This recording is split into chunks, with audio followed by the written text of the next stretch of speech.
하겠습니다. 오늘은 노동절입니다. 오늘 뭐 많은 회사들이 쉬고 지금 뭐 시내와 여의도에서는 또 민노총과 한국노총의 좀 집회가 진행이 되고 있어서 아마 교통에 굉장히 불편을 많이 느끼실 것 같습니다. 오늘 지호님 오랜만에 나오셨습니다. 예, 제가 뭐 아이고 그냥 지난 몇 달 동안 좀 이렇게 시달리다 보니까 네네. 조금 뭐 휴식의 시간을 좀 갖고자 예, 또 가끔 이렇게 말 안 하고 있는 것도 참 좋은 것 같습니다. 네. 그래서 하여간 회에 좀 뭐라고 할까요? 재충전에 좀 시간을 가졌습니다. 네, 부럽습니다. 예. 어제 보니까 갑자기 우리 지호님 안부를 묻는 댓글이 많이 올라왔어요. 사람 좀 푸셨나요? 네? 사람을 좀 푸셨나요? 사람이요? 무슨 사람? 아니 뭐 아 저는 팬들 조직원이 좀 없어요. 불러와서. 조직원이 없어가지고. 예. 아이고 고맙습니다. 자, 어제 저희가 방송 중에 그 법인카드와 관련해서 이 조명현 씨 공익제보자 제가 며칠 전에 이렇게 잠깐 뭐 이렇게 알아볼 기회가 있었는데 요즘 꽤 많이 힘든 것 같습니다. 건강이 많이 안 좋아졌고 또 상황도 많이 좋지 않아서 제가 어떻게 좀 도움을 줄 수 있을까라고 좀 생각을 하다가 여러분들께 좀 이렇게 좀 도움을 구하고자 이렇게 좀 계좌번호를 이렇게 좀 개정을 해놨습니다. 저희가 이제 그 커뮤니티에 이걸 올려놓을 테니까요. 조명현 씨 좀 이 응원해주고 싶으신 분들께서 또 십시일반 해주시면 많이 힘이 될 것 같습니다. 저는 참 이걸 보면서요. 좀 정말 안타까움을 느끼는 게 뭐냐 하면 어떻게 이렇게 이 정말 어렵게 폭로를 하고 공익 제보를 한 사람에 대해서 참 그래도 우리 집권 여당이잖아요. 그렇죠. 이렇게 정말 아무런 조치도 없이 그냥 놔둘 수 있을까라는 참 저는 생각이 드는데 이러면요. 그 누가 정말 용기 있게 이렇게 폭로를 하고 하겠습니까? 그러니까 저도 그런 걸 많이 느끼는데 이제 조명은 씨 문제도 안타깝고 이제 또 그 계좌번호를 저희들한테 보내왔잖아요. 네네. 그래서 여러분들 좀 십시일반 해주시기 바라고요. 지난번에 왜 가수 김은국 씨가 네. 선거 때 정말 자원봉사 그렇게 그렇게 말이에요. 여기저기 다니면서 본인 그 지원 유세 요청하는 곳에는 거의 뭐 그 빠짐없이 다닌 걸로 알고 있는데 네네.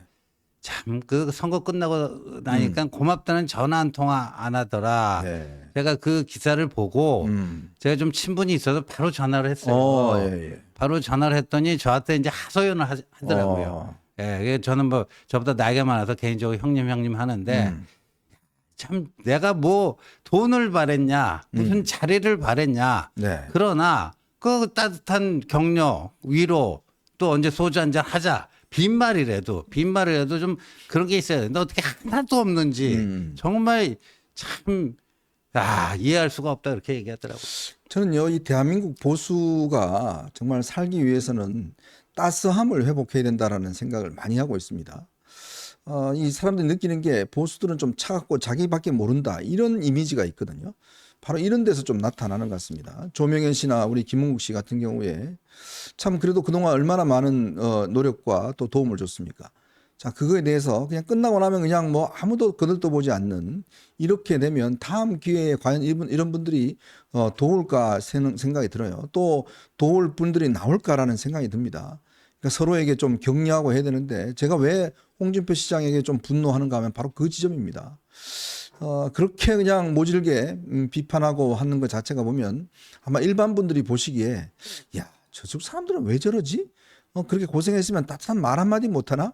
라는 이야기를 많이 들어요. 그렇죠. 바로 그 지점입니다. 그러니까 그 홍준표 시장님도 너무 후벼 파는 내부 그 후벼 파는 이런 좀 언행인데 네. 좀 그 보수가 품격을 얘기하려면 이 마음이 좀 넉넉하고 네. 좀 포용력도 있고 또 상대에 대한 배려랄까 뭐 깊은 애정까지는 아니더라도요. 네. 상대에 대한 기본적인 그 애정은 좀 있어야 되지 배려는 있어야 되지 않을까 하는 생각을 다시 한번 해봅니다. 네. 자, 그런 의미에서 오늘 우리 전애라님이 계시거든요. 우리 저 구독자분에서 전 정말 매번 감사드리는 게 우리 전애라님께서 이제 모든 분들 오시는 분들 인사도 해드리고 또 많이 챙겨도 주시고 저희 또 홍보도 많이 해주시고 하는데 어디 지금 편찮으셨나요? 뭐 입원했다는 그 퇴원했다는 이야기가 있어서 제가 좀 걱정이 돼서 여쭙습니다. 어디 좀 편찮으신지 않은지 모르겠습니다. 근데 아까 뭐 댓글 보니까 이제 그 병원 퇴원을 하셨다. 네네. 그러니까 뭐 다 이제 치료를 받으시고 네. 교체하신 거 아닌가 하는 생각이 드는데. 네, 하여튼 뭐 빨리 건강을 좀 찾으셔서 다 좀 활발하게 저희들도 활동해 주셨으면 너무 감사의 말씀드리겠습니다. 물론 뭐 다른 분들도 많은 분들 정말 고맙게 또 많은 거 하시지만 우리 특히 전혜라님 같은 경우에 참 미리미리 들어오셔서 많은 분들에게 또 인사도 해 주시고 반겨 주시고 하는 모습을 보면서 제가 참 너무 감동스럽고 또 감사하다는 말씀 이렇게 방송을 통해서 전해드리도록 하겠습니다. 자, 참 요즘 제가 국회를 보면요. 오늘 제가 좀 이따 토론에 나설 거지만 그래도 옛날에는 국회의장을 보고서 GS 지지라고 해서 이제 직설적으로는 말하지 않았지, 욕을 하지 않았잖아요. 이제 아예 대놓고 이제 국회의장 보고 참 개새끼라고 이야기하는 그런 상황이 또 돌아왔습니다. 야, 참 이 국회가 완전히요. 정말 이 뭐라고 그럴까요? 정말 깽판이 돼버린 것 같아요. 이게 뭐 거의 뭐 욕설이 난무하고 정말 국회의장한테 정말 방송에서 무슨 개XX라고 그러질 않나. 그것도 제일 이 연장자라고 하는 사람이 최고령자라고 하는 사람이 이렇게 정말 국회의장을 갖다가 저렇게 욕을 할까라는 걸 보면 참 22대 국회가 정말 너무너무 걱정됩니다. 저는 솔직히 참 벌써부터 저렇게 XX 이야기가 나오니까 참 기가 막히다는 생각이 많이 듭니다. 자, 이런 뭐 나쁜 소식 전하기 앞서서 저희가 오늘은 조금 좋은 소식부터 출발하도록 하겠습니다. S&P라고 있습니다. 스탠더드 앤 푸어스 이 국제 신용 평가사인데요. 우리나라 신용 등급을 AA 안정적으로 계속 유지한다라고 했습니다. 그리고 2027년에는 우리나라 GDP가 4만 3천 달러를 넘을 것이다. 라고 지금 전망을 하고 있습니다. S&P에 따르면 윤석열 정부 들어와서 계속 안정적으로 우리 어떤 신용 등급을 유지하고 있다라는데 이게 신용 등급이 중요한 게 신용등급이 좋아야지만 우리가 외화를 빌릴 때 이자율이 싸집니다. 그렇죠. 이게 비싸면 굉장히 비싸지거든요. 그렇죠. 자, 그런 상황인데 또 우리가 지금 수출이 굉장히 지금 잘 되고 있다고 합니다. 최근에 자동차, 반도체 또 대미 수출이 역대 최대를 기록하고 있고요. 3개월 연속 중국 수출을 웃돌고 있다고 합니다. 네. 지금 우리가 삼성전자가 반도체에 있어서 여러 가지 어떤 성과를 내고 있고 SK 하이닉스도 잘 나가고 있고 어쨌건 지금 이 1, 4분기, 2, 4분기 접어들면서 좋은 소식들이 꽤 많이 들어오는 것 같습니다. 그렇죠. 그러니까 4월 오늘 5월 1일 아닙니까? 그러니까 지난달 4월 1일부터 30일까지 전년 동기 대비 수출이 13.8%가 늘었다 하는 거고요. 우리가 이제 중국 시장에 대한 의존도가 높았잖아요. 네. 예, 그래서 미국 그다음에 뭐 일본 무역액 합친 게 중국 무역액보다도 적은 네. 이런 거였는데 이제 이게 그 다변화를 하면서 오히려 이제 대미 수출이 3개월 연속 중국 수출보다 높아졌다. 이거는 이제 중국에 대한 의존도가 그만큼 이제 낮아졌다. 네. 뭐 좋은 신호 같습니다. 그래서 이런 추세가 좀 계속된다면 우리가 올 경제 성장률도 2.6에서 2.8까지도 갈 수 있지 않을까 하는 건데 지금 조금 걱정되는 게 미국이 이른바 그 스태그플레이션 네. 그 S 공포가 좀 있지 않습니까? 그런 것들이 조금 이제 우려가 됩니다. 네. 자, 그리고요. 이 서울고법 행정 7부가 있습니다. 여기 구혜근 부장판사인데요. 최근 의대 교수들하고 전공의들이 보건복지부와 교육부 장관을 상대로 해서 의대 증원 집행정지 신청 항고심을 냈어요. 근데 이게 1심에서는 기각이 됐습니다. 총장만 이거 권한이 있다라고 기각을 했는데 이 항소심 재판부가 지금 이거 이제 가처분 결정을 내리기 전까지 의대 모집 정원을 최종 승인하지 말라 이런 결정을 내리면서 왜 2,000명으로 산정했는지 과학적 근거와 회의록을 제출하라 이렇게 요구를 했다는 것 같아요. 그래서 지금 일단 보건복지부가 뭐 제출을 하겠다고 그러는데 이게 제가 좀 알아보니까요. 이 구혜근 부장판사라는 사람이 법원 내에서도 굉장히 좀 우려스러운 사람이라고 합니다. 이 사람이요. 바로 우리 김관진 장관 유죄를 선고했고 또 이 위안부 같은 경우 여기 또 유죄를 선고를 했고 법원 내에서 굉장히 튀는 판사라고 그래요. 아, 그렇습니다. 이 연세대 법대를 나왔는데 순천 출신입니다. 근데 법원 내에서도 제가 판사분들 아는 분들한테 연락을 해보니까 이게 좀 법원 내에서도 굉장히 튀는 사람이고 원래 향판이었대요.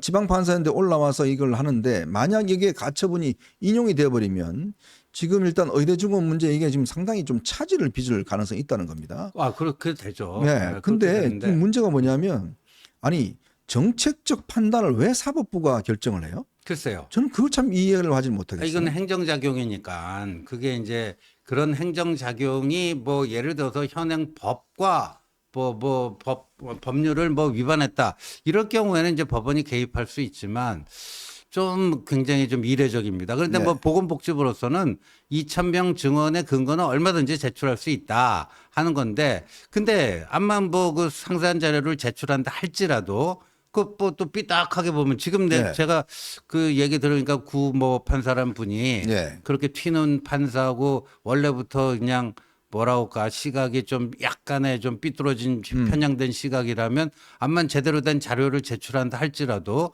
의회의 결정을 할 위험성도 배제하기 어렵겠다는 생각이 드네요. 아니 그럼 뭐 사법부한테 이제 앞으로 정책을 다 결제를 맡으라는 이야기예요. 그럼 뭐 이제 사법부가 사실 행정까지 다 해버리는 거죠. 이건 사법 이게 적극주의인데 이거는 제가 볼 때 말이 안 되는 주장입니다.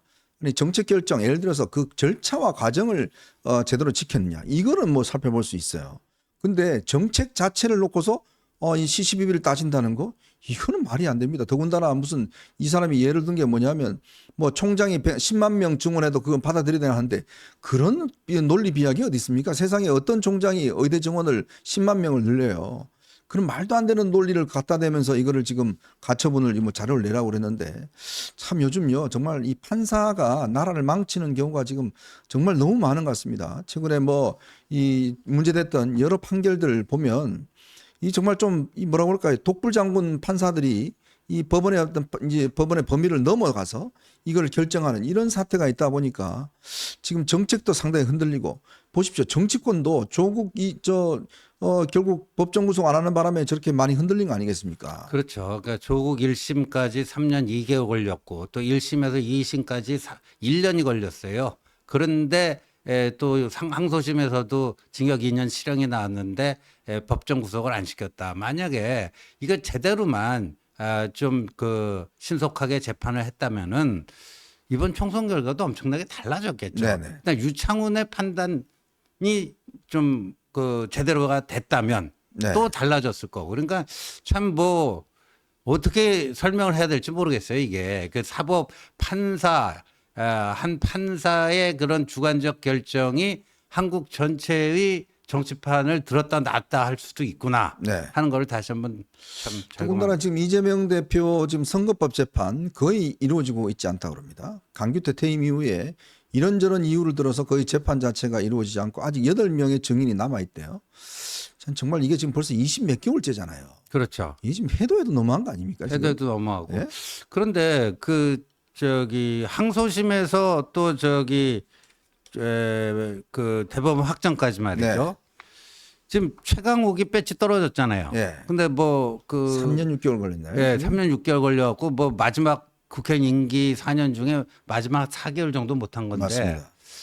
이게 항소심에서 저 대법원까지 1년 3개월 걸렸더라고요. 네. 1년 3개월. 그것도 한명숙은 보니까 2년 걸렸어요. 한명숙 그때 건설업자 한만호로부터 네. 9억 원 그 불법 정치자금 받은 거 있잖아요. 그 2년 걸렸어요. 네. 그러면 조국도 올 2월에 항소심이 나왔잖아요. 네. 그러면 2년 한명숙처럼 2년 걸린다?